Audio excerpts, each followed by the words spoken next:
Yo, what's up? This is DJ Yella from the world's most dangerous group, and you watching Media Spotlight in the UK. UK, you hear what I'm saying?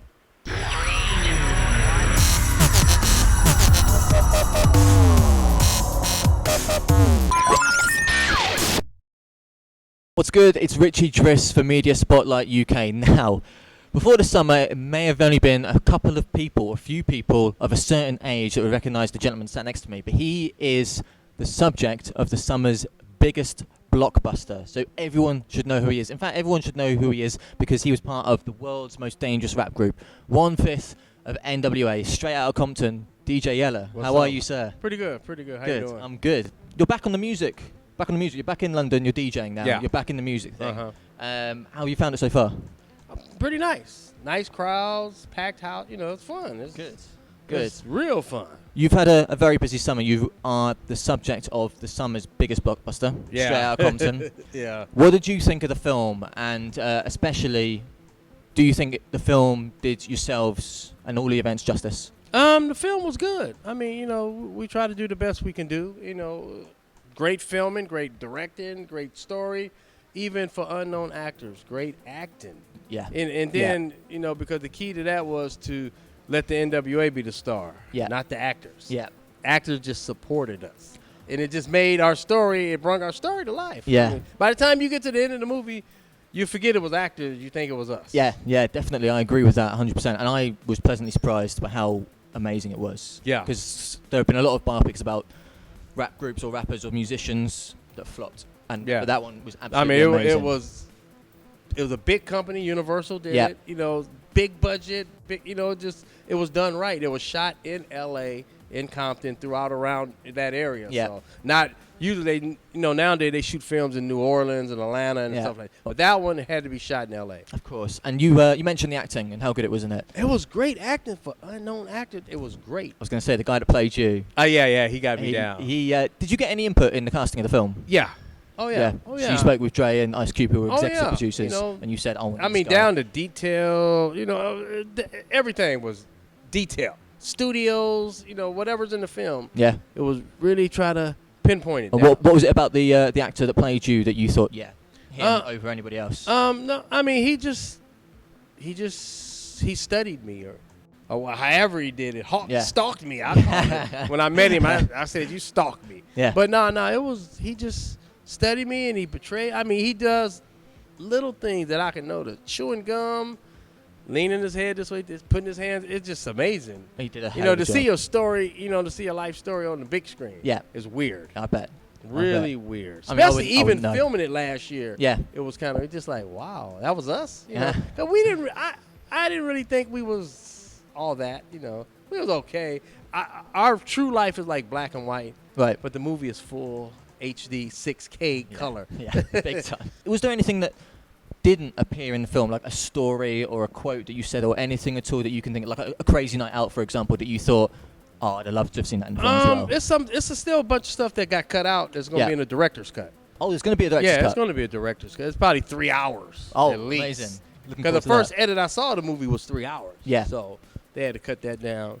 I mean, I talked to Cube about this a few weeks ago. We said, what else could we put in the movie? It was nothing else. Okay. I mean, you know, we put 10 years into 2 hours and 27 minutes. Yeah.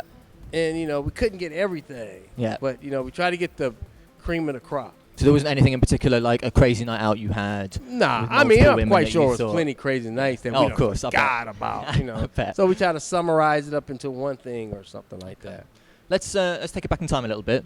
Go back to that studio in Compton. Yeah. No, it was in Torrance. In Torrance? Yeah. Sorry, in Torrance. Which one?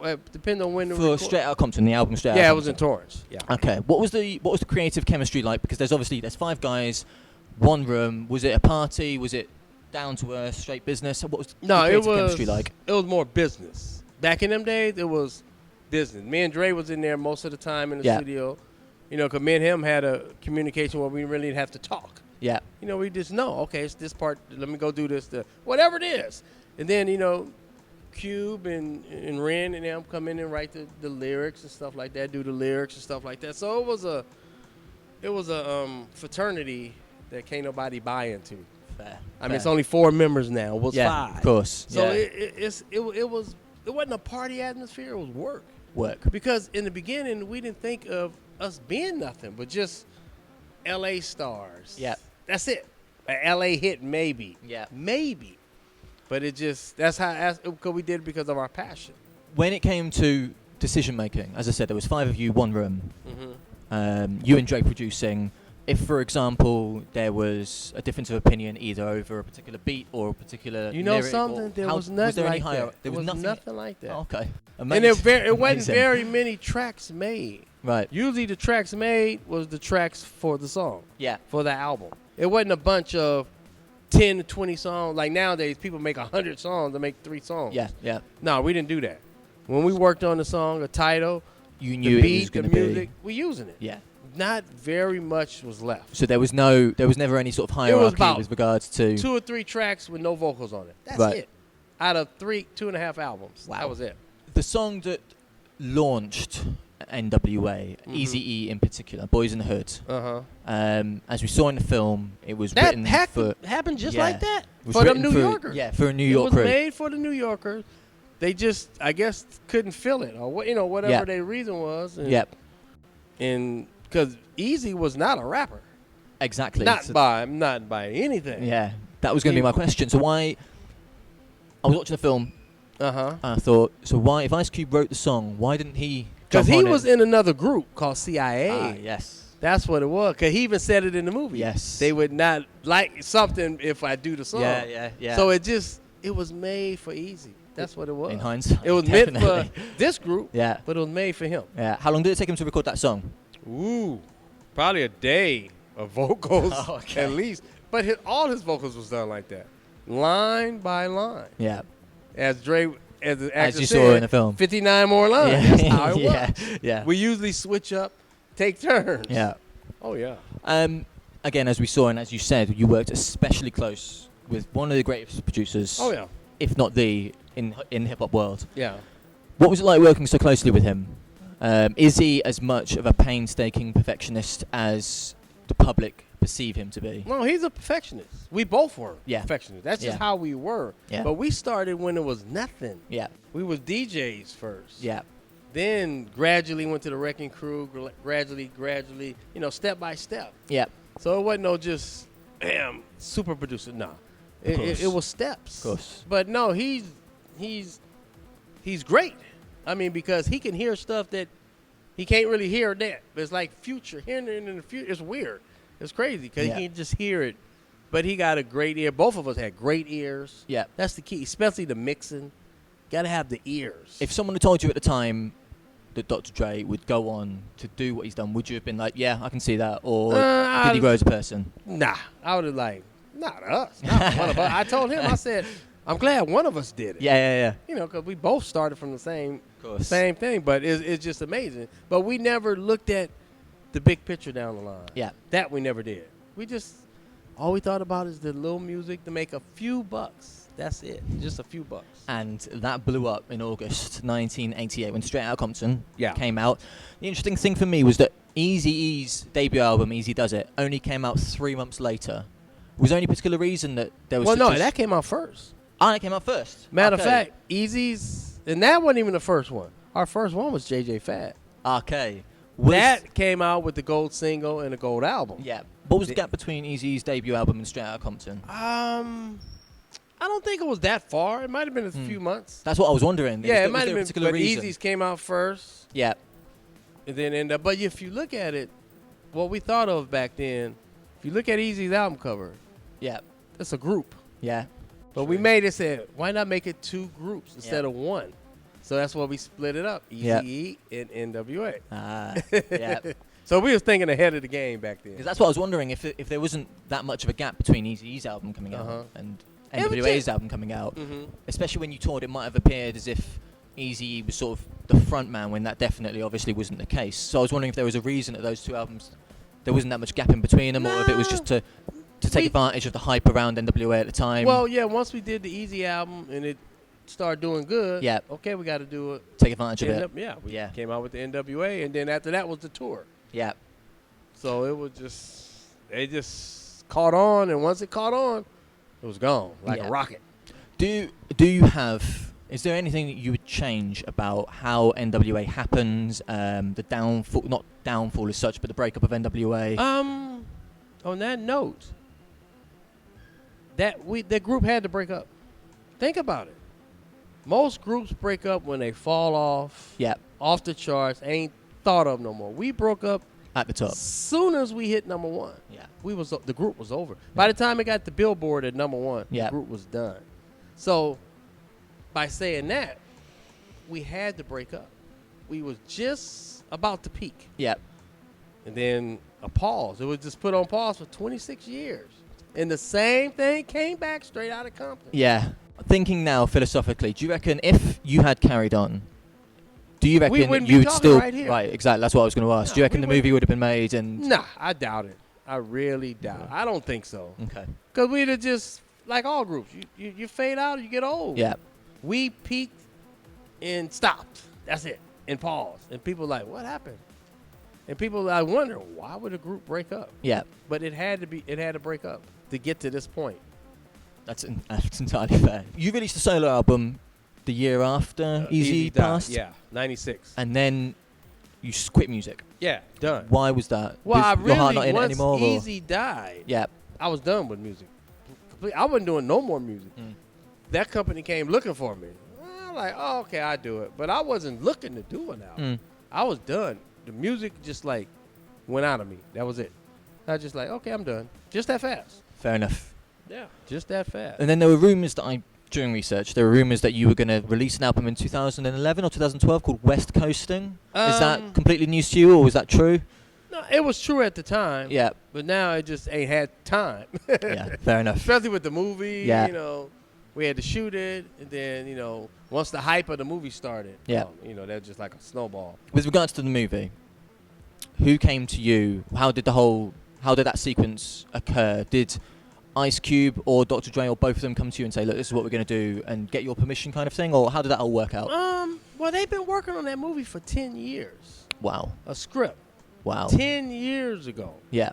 And it just, faded around and stuff until just a couple of years ago when New Line got it. Yeah. And started it.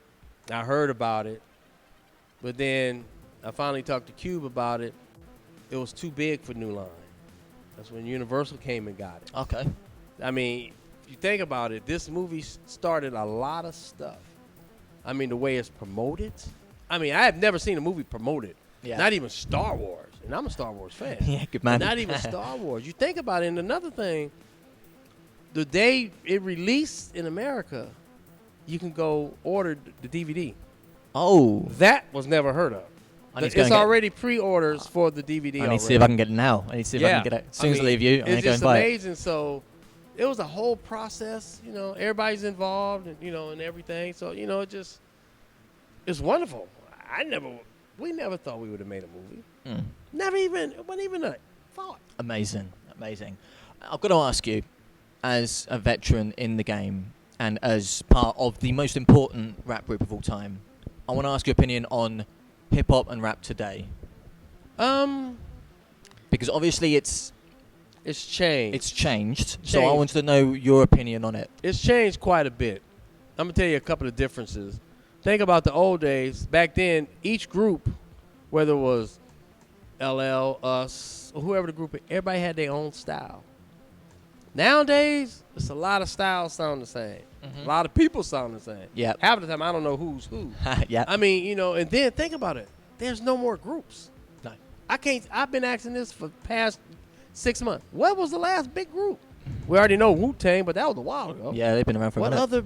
There's not really groups. There's people guest appearances. There's 50 guest appearances on one mixtape or something. Yeah. It's a totally different market now. It's the same thing. The music still sounds good. Because hip-hop is in every music now. Yeah. Country and Western, everything.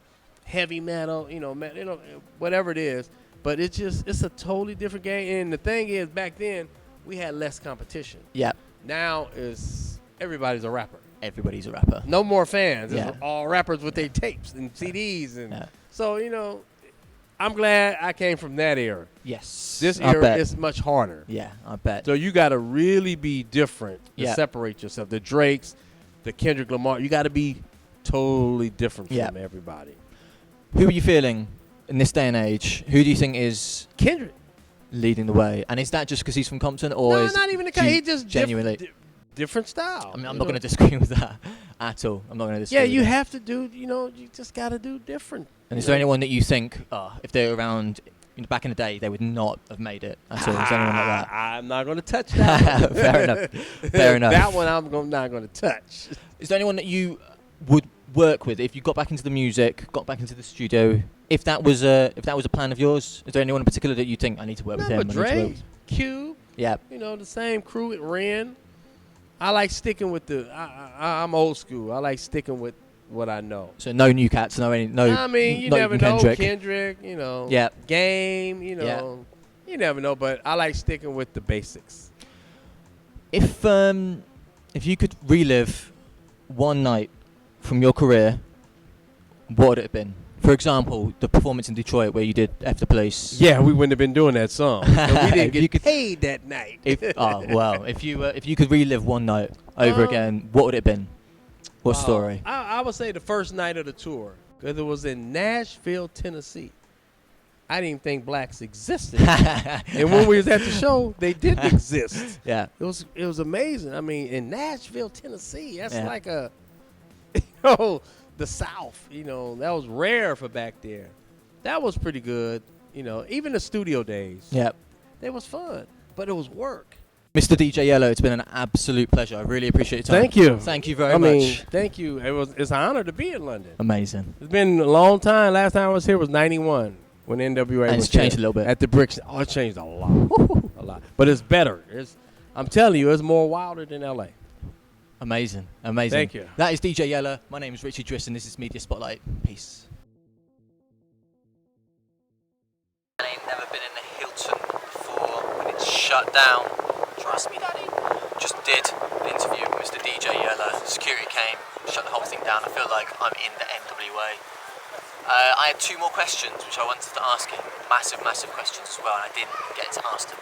First one was, there were rumours of an NWA reunion tour with Eminem taking the place of Eazy-E. What did he think of that? And the second question was it going to happen? So the first question, there's talk. Basically, there was talk of an NWA reunion tour happening. But Eminem is not going to replace Eazy-E, but he is going to be on the bill. That was the last question, and we got shut down before I got to ask. But I asked Mr. DJ Yella off air, and that was his